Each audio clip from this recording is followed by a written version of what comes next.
Olá, gente! Estamos de volta excepcionalmente no domingo para exibir um vídeo que alguns de vocês devem ter percebido entrou no ar brevemente neste sábado por algumas horas. Isso foi um engano, um erro de programação, provavelmente uma desatenção da minha parte e talvez uma punição por eu ter zicado o Brasil, como vocês vão ver nesse vídeo que vai ser exibido a seguir. Então, caso você tenha assistido, sim, é o mesmo vídeo, mas eu conto com a ajuda de vocês, não vá embora desse vídeo ainda, não esquece de curtir, faz um comentáriozinho só para eu não me ferrar com o algoritmo, tá bom?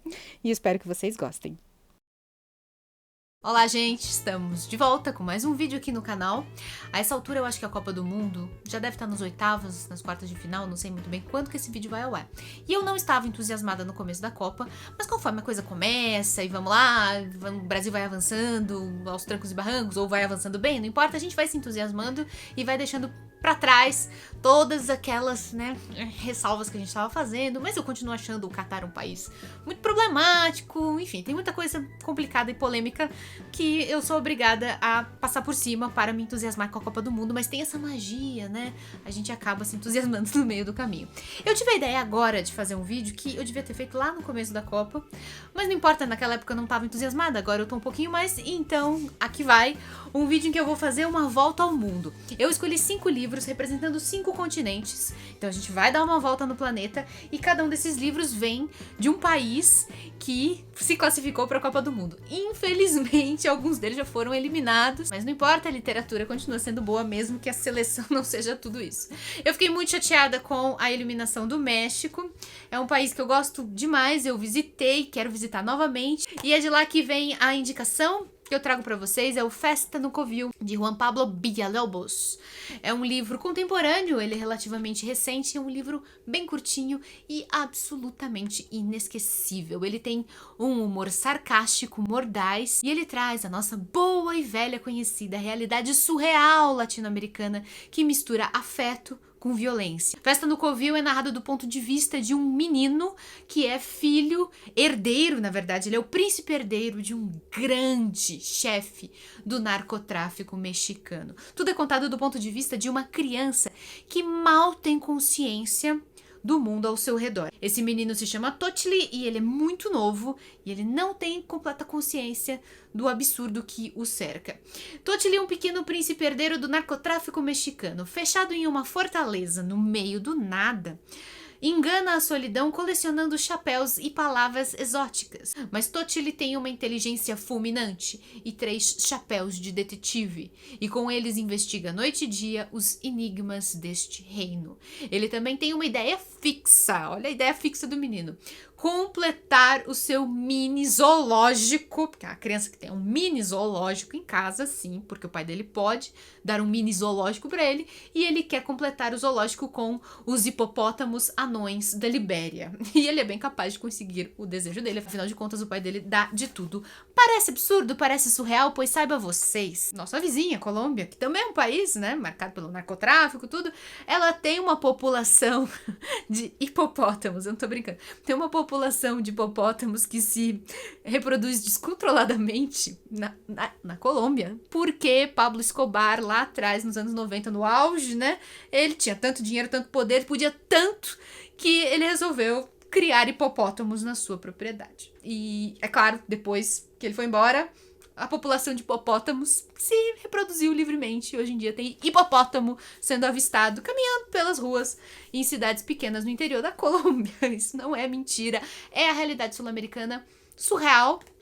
A realidade latino-americana. Então, isso aqui é realismo mágico de primeira grandeza. O que é legal é que é contado do ponto de vista de um menino. Ele não é uma criança que tenha qualquer tipo de deficiência, de problema de cognição. É um menino normal, inteligente, só que ele não vive uma vida normal. Ele é alheio da realidade. Ele não sabe o que é uma vida de uma criança comum. Então, com os recursos que ele tenta traduzir esse universo louco onde ele vive, trancafiado na fortaleza do seu pai. É muito louco, Festa no Covil. É um livro muito legal e que eu recomendo que todos leiam. Pena que o México foi eliminado, que tristeza. Agora eu fiquei chateada. Enquanto o México é eliminado, um outro país que poderia ser eliminado não foi, né? Que é a França. Que é um time que não desperta nenhuma simpatia. Não sei se tem aí os seus fãs e tal, mas eu não gosto muito do time da França. Mas eu gosto da literatura que vem da França. Então, saímos das Américas e vamos para a Europa. Eu venho recomendar aqui A Trança da Letícia Colombani. É um livro que me cativou demais e que me emocionou também. Ele passa uma mensagem de esperança, passa uma mensagem de solidariedade e é uma trama construída de maneira muito engenhosa, emulando as 3 faixas de cabelo de uma trança. Então são 3 histórias que vão se entrecruzando, 3 mulheres que nem se conhecem, que estão em pontos diferentes do mundo. São elas a Julia, que mora na Sicília, a Sara, que mora no Canadá, e a Smita, que mora no interior da Índia.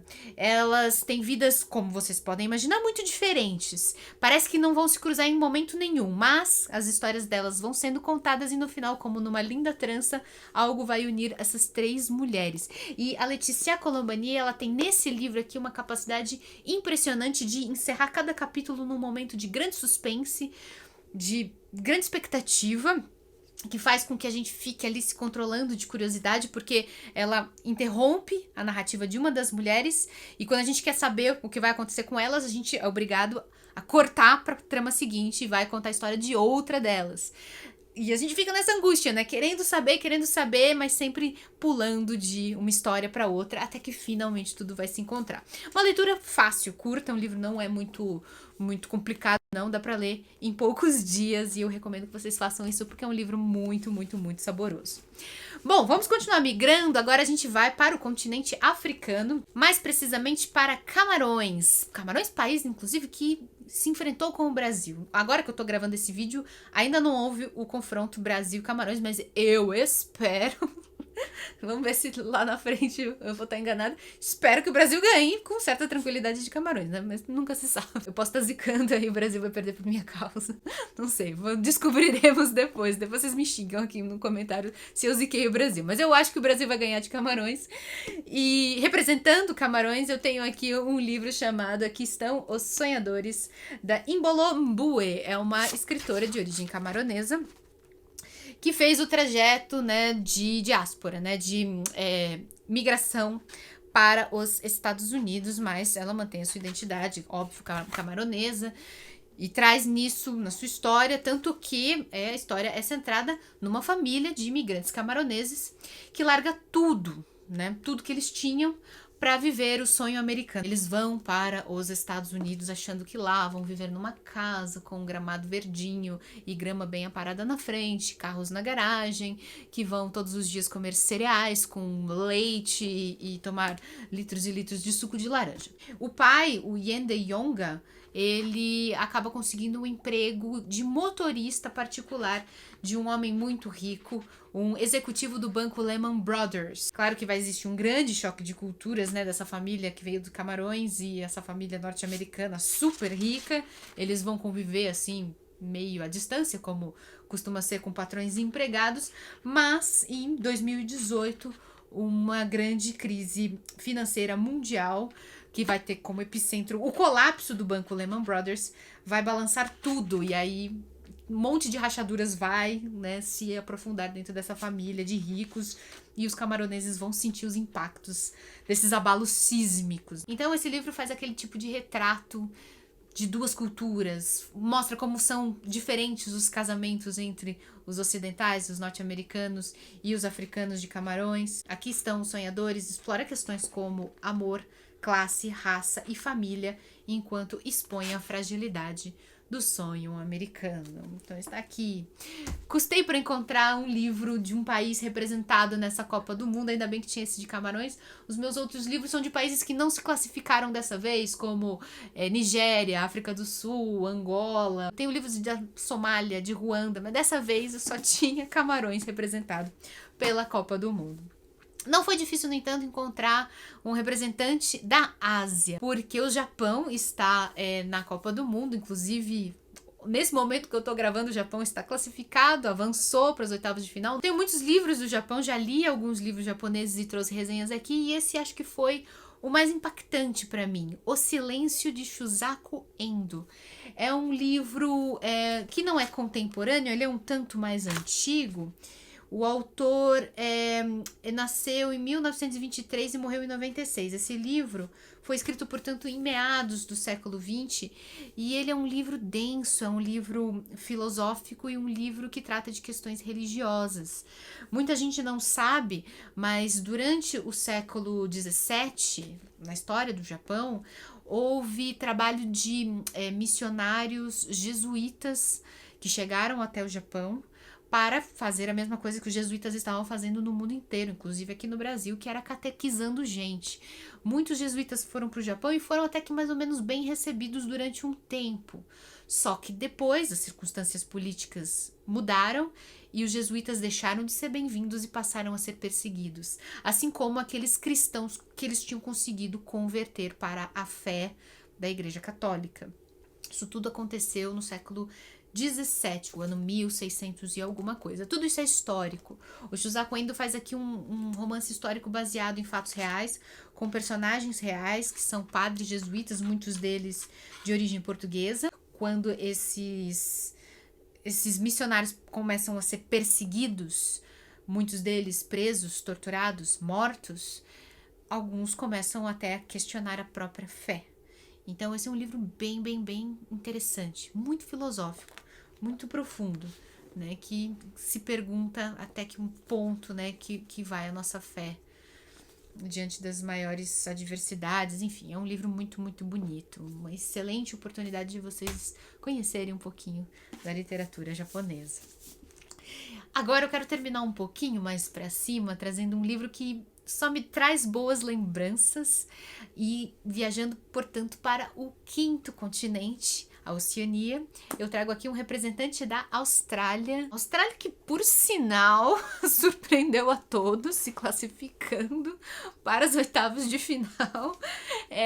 Não podia estar melhor representado aqui, na minha opinião, senão por esse livro aqui. Eu só tenho a versão em inglês, é The Thornbirds, que pode ser facilmente encontrado na tradução brasileira, Pássaros Feridos. Esse livro da Colleen McAuliffe, uma australiana, ele é um livro que só me traz boas lembranças, que faz parte da história da minha vida, até um pouquinho da minha formação como leitora, porque esse era um livro que nos anos 90 ele teve uma série de televisão que foi exibida no SBT, uma série que passava tarde da noite, e eu tenho uma lembrança muito vívida da minha avó assistindo essa série, falando sobre o livro. A minha avó era uma leitora desse tipo de romance, assim, romanção, histórias de amor, história de família, e ela me influenciou bastante. Eu acho que eu gosto de histórias familiares e sagas familiares um pouco por influência da minha avó.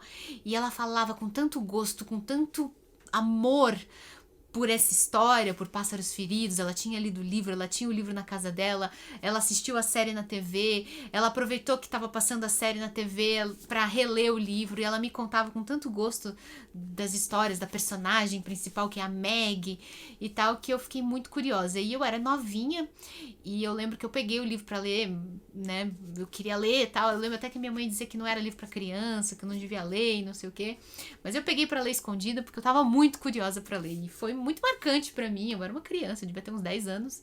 Foi muito marcante ler um livro de adulto, né? Um livro grande que não tinha ilustração nenhuma. Então, fez um pouquinho parte da minha formação como leitora. Pássaros Feridos, para quem não conhece, é uma saga familiar.